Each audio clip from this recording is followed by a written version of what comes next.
जय Jagannath welcome back to our mini blog series Bhubaneswar to Ayodhya Ayodhya रू वाराणसी।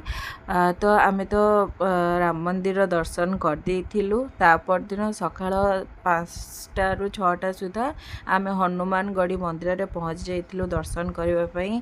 सेठी तो बहुत ही भीड़ थिला, सेथि पई आमे माने नॉर्मल लाइन ने न जाई पारी आम माने वीआईपी लाइन ने जाके दर्शन करथिलु। मंदिर टी बहुत सुंदर थिला, बहुत भल भाव दर्शन है।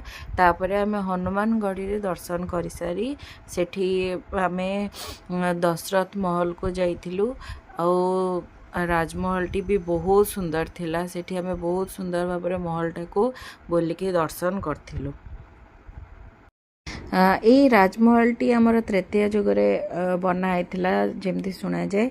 तो यहाँ पाखापाखि हो गलानी 1000 वर्ष। तो एथिरे बहुत किसी जिनस भी नष्ट हो, तो जहाँ हो ताकू रेनोवेट करके एबे भी ताकू सजेकी रखी।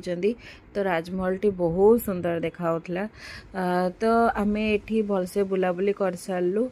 तो सांग मैंने मो सहित बनी रुहतु कि आम आग को कौन कलु जानापी मुझे आग वीडियो नहीं आसबि।